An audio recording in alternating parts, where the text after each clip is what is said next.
The film is breaking attendance records all over the country. The special effects that steal the show. You can't escape from Star Wars mania. It is a box office phenomenon. It's a whole universe, and I think you have to appreciate that at some point where it's Star Wars is more of like a feeling rather than like a franchise.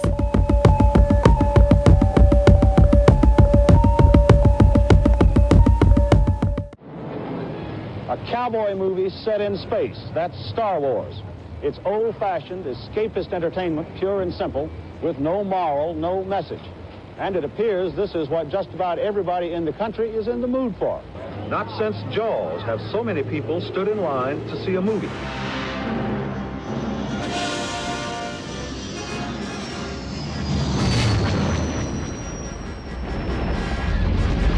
I was about 5 years old, and Star Wars A New Hope came on TV, and my dad and I sat down and watched the whole movie all the way through. I want to learn the ways of the Force and become a Jedi like my father. My parents had just gotten divorced, and my mom had to move in with my aunt. We lived in their basement, which was kind of made up into an own living room, and it had an entertainment center and everything. Well, the only thing to watch were these really old VHS tapes and from the 70s, and Mom's like, oh, just pop it in, you'll like it. And it was Star Wars, and from there I just fell in love. I think it's just good and evil. The simplicity of the whole story is what really makes it work. It somehow combines elements of all the best-loved themes of romantic adventure. The movie is pure escapism, no big social message. But these days, with the way the world is, there's a lot to escape from. The thing that I found relatable is it's all about hope. We live in a dark world. We live in a world where there's people dying everywhere. There's all kinds of bad things going on. But the movie kind of brings hope to me, and I think that's one of the things that brings to everybody is there's always hope regardless of how dark it gets. And regardless of how defeated the rebels were or the entire galaxy was, no matter how beat down they were, there was always hope. And I think that was one of the main themes of the last movie, The Last Jedi, was there's a spark of hope regardless of how bad it got. And it got to a point where there's almost nobody left, and there's still the spark of hope.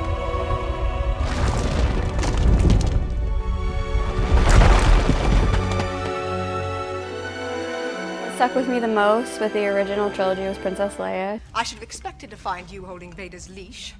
I recognized your foul stench when I was brought on board. She's a girl, she's a princess, but she's not afraid to hang with the guys. And when you're third, fourth grade and you're trying to struggle to fit in because your home life is just falling apart and you don't really know where you fit in at home, try to fit in at school, and here was this all-powerful girl. She was still a princess. She got to hang out with the guys and kick some major ass. The Star Wars series has been the most profitable in the history of movie making. Merchandise tie-ins have brought an additional $2 billion in retail sales.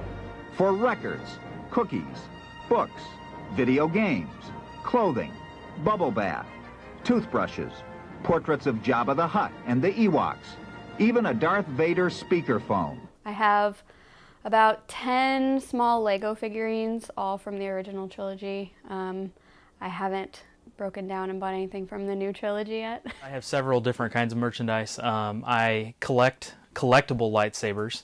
I have 15 or 16 of those.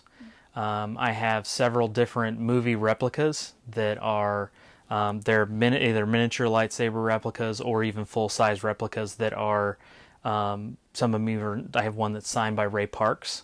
He played Darth Maul. What is it? It's your father's lightsaber. This is the weapon of a Jedi Knight. Not as clumsy or random as a blaster. An elegant weapon for a more civilized age.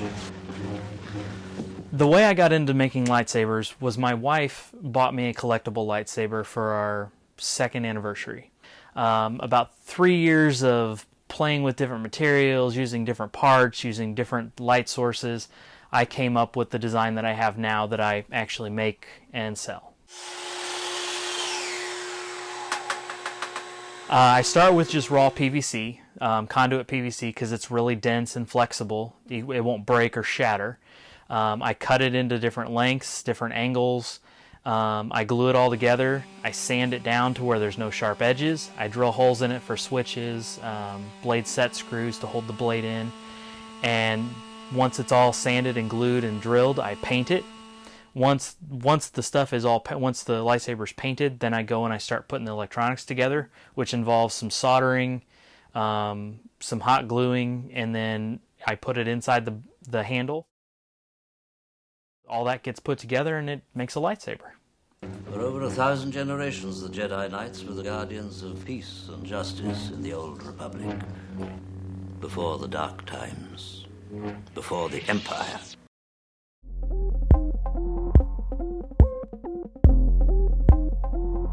I don't really understand like how to watch the movies because there's so many, because I know that they had like, they came out with like a couple movies and then they made like prequels and then they made more movies after that, so like I have no idea like what star, how to watch them at all. I think it's just why people don't get football or why people don't get Star Trek or Westerns. It's just not your thing.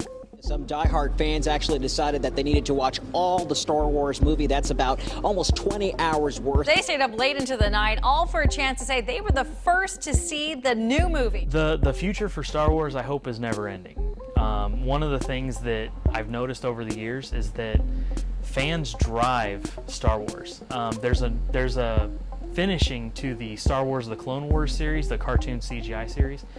There's actually an extension of that being created just because the fans wanted it, and I'm super excited about that.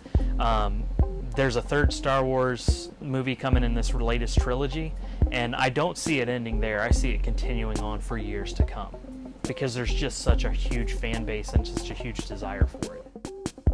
Everyone's getting so old, I understand that they can't do as much as they wanted to with the original cast and with Carrie Fisher being gone and all that.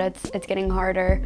So if they do make standalone movies, I'll probably watch them, but it's just not going to be as close to my heart or the story as the originals.